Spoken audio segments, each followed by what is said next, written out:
The morning after the incident, Rachel walked into the precinct with heavy eyes. She hadn't slept much, replaying the night's chaos in her mind. At her side, David followed quietly, his dog trotting close. He had insisted on staying near her after what had happened. But as soon as they stepped inside, the room fell silent. Officers turned their heads, whispering, their eyes narrowing at the sight of a homeless man in ragged clothes standing among them. Rachel felt the judgment in the air, but she kept her chin high, determined to defend her unlikely ally. Captain Morris, a grizzled man with a stern face, wasted no time. "Rachel," he barked, "my office, now." She hesitated, glancing at David. "He comes with me," she said firmly. The captain scowled, clearly disapproving, but motioned them inside. Once the door closed, his voice dropped into a growl. "What the hell is going on? You bring a street hobo into my precinct like he's one of us? Are you out of your mind?" Rachel took a breath, ready for the storm. David stood silent, his eyes cast downward, but his presence spoke volumes. Rachel explained everything, how David had spotted the danger, how he'd saved her life by acting faster than anyone else. But the captain wasn't impressed. "Or maybe," he said slowly, "he's part of it. Maybe he knew where to be because he was working with them." The accusation hung in the air like a knife. David looked up sharply, his eyes flashing with hurt. "I risked everything for her," he said quietly. His voice trembled, not with weakness, but with insult. Rachel clenched her fists. "Captain, you're wrong. He's not the enemy." The captain leaned back, studying David. "People don't just end up on the streets by accident. You've got a past, son, and I don't know what it is. Until I do, you're a liability." Rachel's face hardened. "If he's a liability, so am I, because I trust him." The room went silent again. The captain sighed, rubbing his temples. "Fine, but one misstep, one hint he's playing us, and both of you are done. Do I make myself clear?" Rachel nodded, but David said nothing. He only lowered his eyes again, ashamed of being doubted once more. Later that day, Rachel sat at her desk while David lingered nearby. Whispers traveled like wildfire among the officers. "Why is he here? Probably casing the place. Rachel's gone soft." Every word cut David deeper, though he tried to hide it. His dog pressed close against his leg, sensing his unease. Rachel finally looked up at him. "Ignore them," she said softly. He gave a bitter laugh. "I've been ignored my whole life. But this is worse. They don't just look past me, they look at me like I'm poison." His words broke something in her. As if to prove the skeptics right, news of a burglary arrived. It had happened just blocks away from where David used to sleep on the streets. The evidence was thin, but it was enough for suspicions to boil over. An officer named Daniel stormed up to Rachel's desk. "Convenient, isn't it?" he sneered. "Ever since your pet hobo showed up, crime seems to follow." Rachel jumped to her feet. "Say that again," she snapped. Daniel smirked. "What? That maybe he's not a hero, but just another criminal?" David's fists clenched, but he stayed silent. That night, Rachel walked David back to the alley where he usually slept. For the first time, she noticed how little he had. A torn blanket, a dented tin cup, and the wall he leaned against for shelter. She turned to him. "Tell me the truth, David. Did you ever do something you regret? Something that would make them think you're guilty?" He hesitated, then sat down heavily. "I regret a lot, but I never hurt anyone. I lost jobs, lost family, lost myself, but I've never been a criminal." His voice cracked, and she believed him. The next day, Rachel couldn't shake the unease. She went to check the surveillance footage of the burglary herself. Hours of grainy images passed until she froze. There, on the tape, was a shadowy figure breaking into the shop. But it wasn't David. The man was taller, broader, moving with a limp. Rachel's heart pounded. She ran the footage again, slower this time. The suspect's face was blurred, but something about him felt familiar. A scar across his jawline. She had seen him before, not on the streets, but in a police file. Meanwhile, David sat outside the station, his dog curled at his feet. Officers walked by, throwing him suspicious glances. He felt like a ghost, present but not welcomed. Then, out of nowhere, a hand landed on his shoulder. It was Daniel's. "Listen, hobo," he hissed.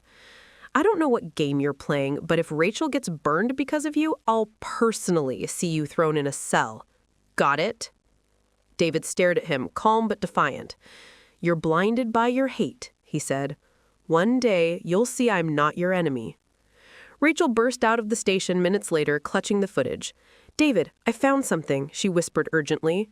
He followed her to a quiet corner, where she showed him the blurry face. His jaw tightened. "I know that man," he muttered. Rachel blinked. "What do you mean?" David took a deep breath. "He used to live on the streets like me, but he went darker. He started working for gangs. He tried to drag me into it years ago. I said no. That's why I ended up worse off, because I wouldn't cross that line." Rachel's mind raced. If David was telling the truth, then this was bigger than a burglary. This was connected to organized crime, and her own department might already be compromised. "We need proof," she said. David shook his head. "Proof won't be enough. You'll need courage, too. That man doesn't work alone." His dog barked once, as if to emphasize the warning. Rachel felt the weight of it. She knew he was right, but she also knew she couldn't take this fight on her own. For better or worse, she needed David. As the days passed, the tension only grew. Rachel's captain ordered her to distance herself from David. Daniels openly accused her of protecting a criminal. And all the while, the man from the footage lurked unseen, planning his next move. But every night Rachel found herself seeking David out, listening to his stories, hearing about the man he used to be before the streets claimed him. Slowly, trust deepened, not just hers and him, but his and her. He had spent years unseen, unwanted. Now someone finally believed him again. Then, one rainy evening, as Rachel walked home, a shadow moved behind her. A hand reached out. Before she could react, David's dog snarled, leaping forward. David was there in an instant, grabbing the attacker's arm. It was the man from the footage. The fight was brutal, fast, and ugly, but David held his ground. Finally, Rachel pulled her gun, ending the struggle. The man was arrested, but the damage was done. Rachel knew her colleagues would ask why David had been there again, always there when danger struck. Back at the precinct, Rachel faced the storm once more. The captain eyed her coldly. "So, your homeless friend just happens to be at the right place at the right time, again? Do you hear how that sounds?" Rachel's jaw clenched. "He saved me, again. Without him, I'd be in the hospital, or worse." The captain said nothing, only staring at David with suspicion. But Rachel noticed something new in David's eyes. Not shame, not hurt, but determination. He was tired of being doubted, tired of being silenced. Late that night, David sat with Rachel outside the station.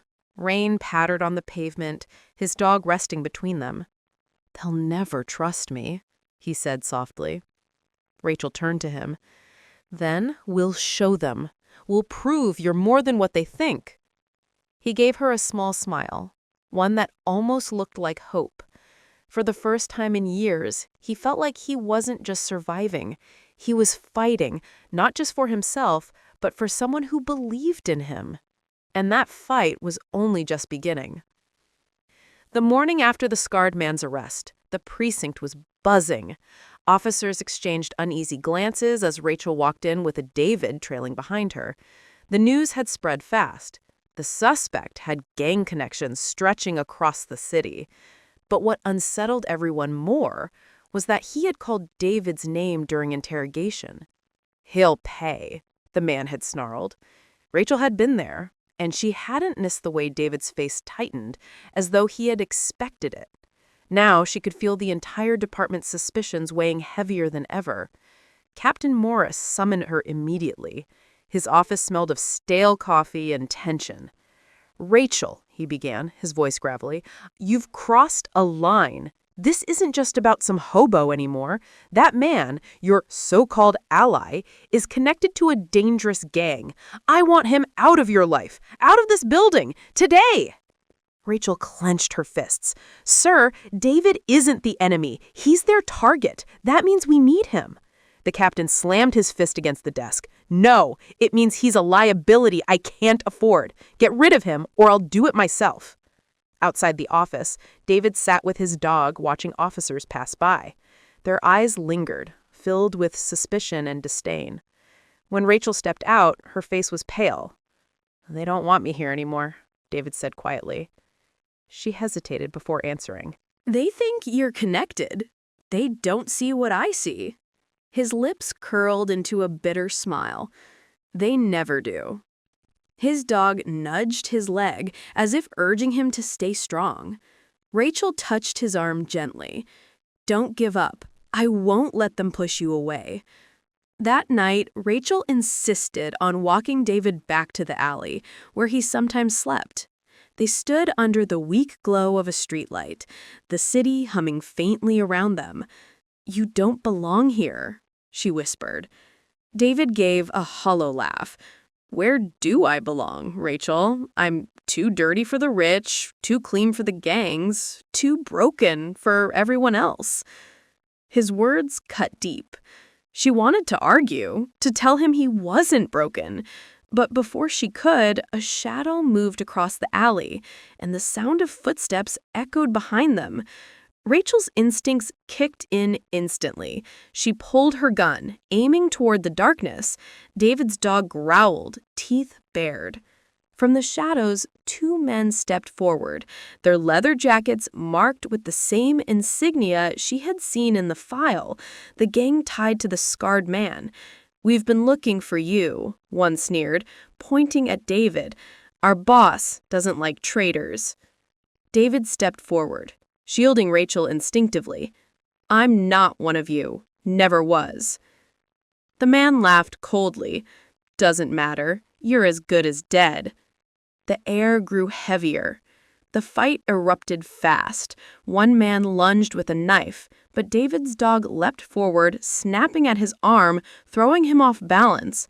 Rachel fired a warning shot, sending sparks off the alleyway. The second man swung a chain, nearly catching David across the face. David ducked, his fists moving with surprising precision. Rachel caught a glimpse. He wasn't just fighting for survival. He was fighting like a man who'd once known discipline, who had training buried beneath years of street life. The realization struck her hard, but there was no time to dwell. Finally, the gang members retreated, one clutching a bleeding arm, the other snarling threats. "This isn't over," he spat, disappearing into the night. Rachel lowered her gun slowly, her heart still racing. David stood panting, his dog growling low. "They'll be back," he said grimly. She stepped closer.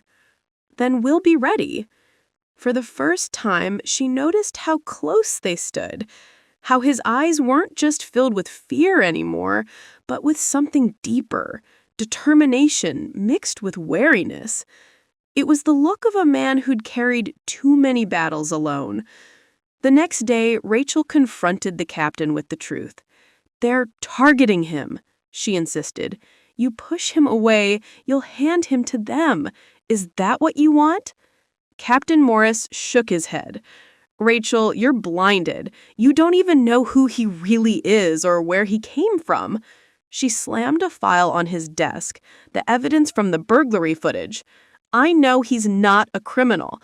I know he's risked his life for me more than once, and I know we won't stop that gang without him."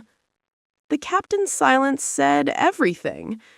Meanwhile, David sat alone in the break room, feeling out of place among the uniforms and clean tables. His dog lay at his feet, eyes half closed but alert. A younger officer walked in, sneering. "What's next? We give you a badge, too?" David didn't rise to the bait. He only stroked his dog's fur and whispered, We don't need badges to do the right thing." The officer scoffed and left. But Rachel, who had overheard from the doorway, felt a pang in her chest. This man had nothing, yet still clung to principles most had long abandoned. That evening, Rachel and David sat on the station's rooftop, overlooking the city lights. "You fought like a soldier," she said finally. David's eyes darkened. "Once, a long time ago, before I lost it all." Rachel leaned closer. "That's why they fear you, isn't it? Because you walked away." He nodded, his voice low. "They wanted me. I refused. They punished me. Took everything. That's how I ended up here." His words hung heavy in the air. Rachel reached for his hand, and for once he didn't pull away. But danger was far from over. The gang wasn't just after David anymore. By dawn, messages began flooding the precinct. Cryptic warnings, graffiti tacked on walls near Rachel's apartment, and photos left on her car. One showed her standing with David, circled in red ink. Another showed her home. Her blood ran cold. "They're not just targeting you," she told David, voice shaking. "They're targeting me too." He stepped forward, placing a hand on her shoulder. "Then we face them together." His dog barked once, sharp and clear, like a promise. Captain Morris finally gave in. He called them both into his office. "I don't like this," he growled, "but I can't deny the gang is moving faster than we are. If you want to use him, fine. But understand this. If you fail, it's both your heads." Rachel nodded firmly. David said nothing, only straightened his posture. For the first time, the captain saw something in him beyond rags and dirt, a quiet strength that unsettled him. Perhaps this man wasn't just a liability. Perhaps he was a weapon waiting to be aimed. That night, Rachel and David prepared for what lay ahead. They spread files across her table, marking gang hideouts, cross-referencing names. Her apartment was small, but warm.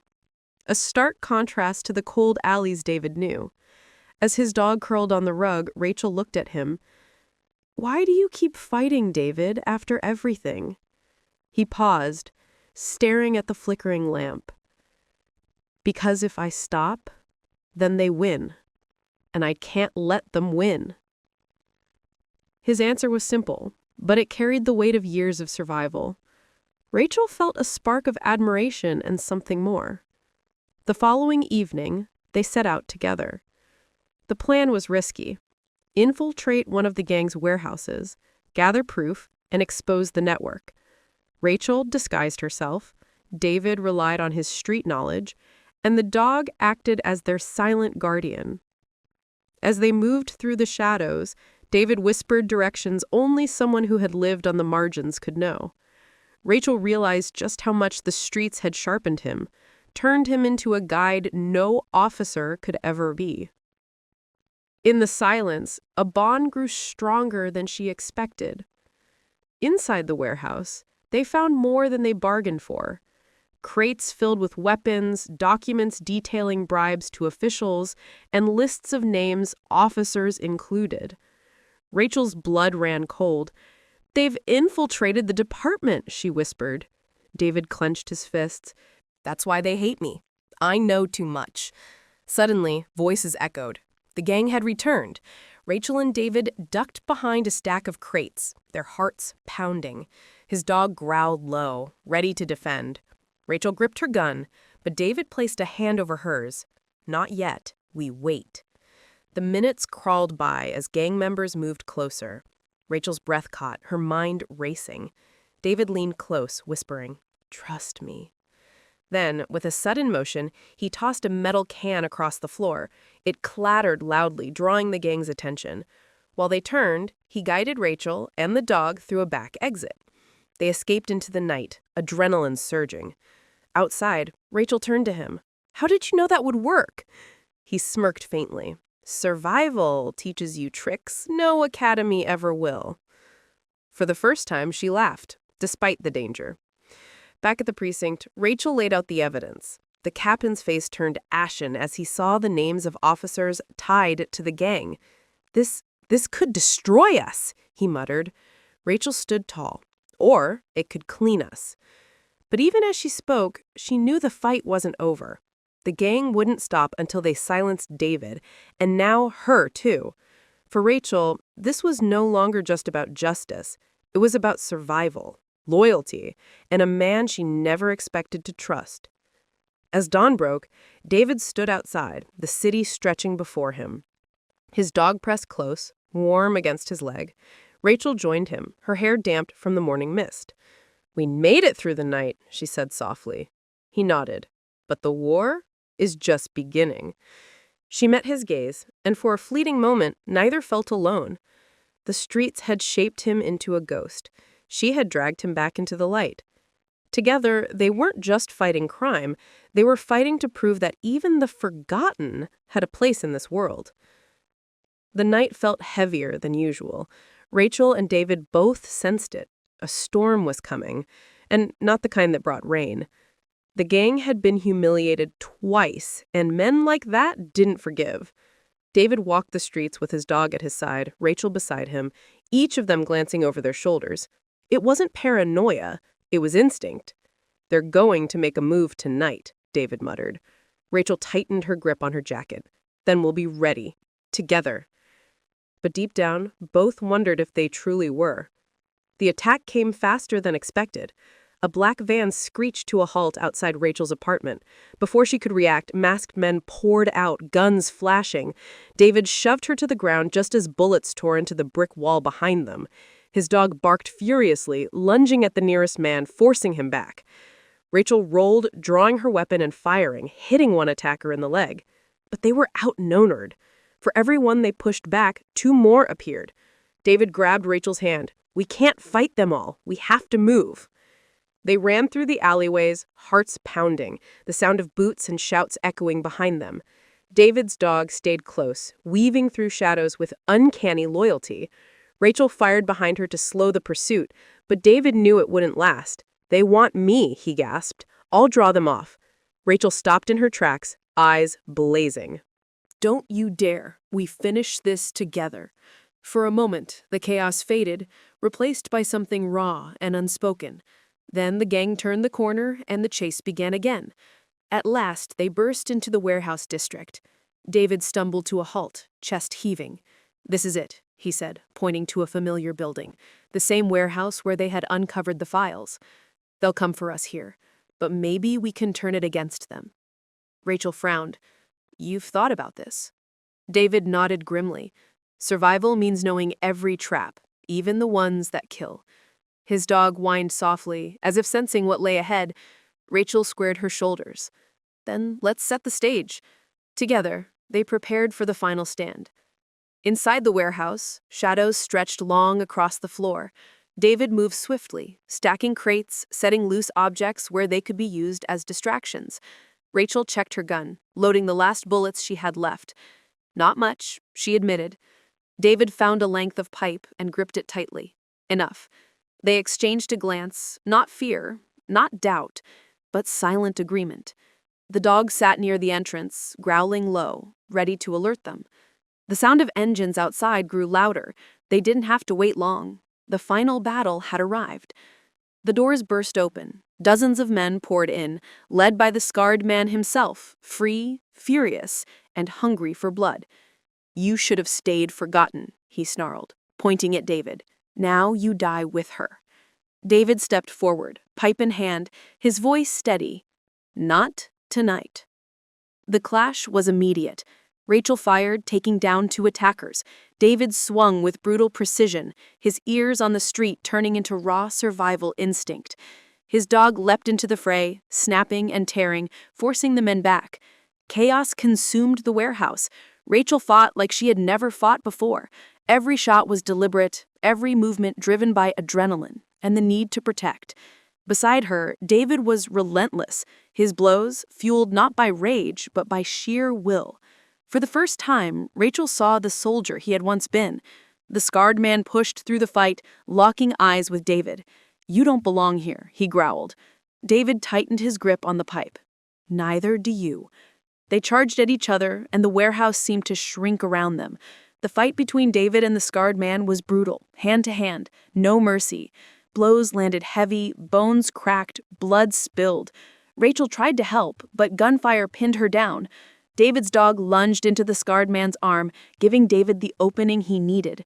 With a roar, David swung the pipe, knocking his enemy to the ground. The scarred man sneered, blood dripping from his mouth. "Kill me then. Be one of us." David dropped the pipe, shaking his head. "No, that's why I'll always beat you." He turned away. But the scarred man wasn't done. With a sudden surge, he pulled a hidden knife and lunged. Rachel screamed a warning, but David's dog reacted first, slamming into the attacker with everything it had. The knife plunged harmlessly into the floor. Rachel fired her last bullet, and the scarred man collapsed, motionless. Silence filled the warehouse, broken only by their ragged breathing. David dropped to his knees, pulling the dog into his arms. "Good boy," he whispered, voice breaking. Rachel knelt beside him, tears in her eyes. "It's over." Dawn broke as police sirens wailed in the distance. Reinforcements stormed the warehouse, arresting the surviving gang members. Captain Morris entered, his expression grim, until he saw Rachel and David standing side by side. For a long moment, he said nothing. Then he nodded. "You did what we couldn't. You finished it." Rachel looked at David, who stood covered in dirt and blood, but still standing tall. For once, there was no suspicion in the captain's eyes, only respect. "You saved lives tonight," he said quietly. David didn't answer. He didn't need to. Weeks later, the city began to heal. The gang's grip had been broken, their leaders dismantled, their corruption exposed. Rachel was hailed as a hero, but she always corrected them. "I wasn't alone," she'd say. David refused recognition, slipping back into the shadows, his dog always by his side. But his absence was felt, whispered in precinct halls. To some, he was still a hobo. To others, he had become something greater, a guardian no one expected. For Rachel, he was simply David, the man who refused to give up. One evening, Rachel found him again, sitting on the same curb where they first met. His dog lay at his feet, tail wagging faintly. She sat beside him, the city lights painting their faces. "You could have had a new life," she said softly. "Why stay out here?" David smiled faintly. "Because out here, I see everything, and someone has to watch." Rachel leaned against him, letting the silence stretch. For once, it wasn't heavy. It was peaceful. Together, they stared at the city they had saved, broken, but still alive.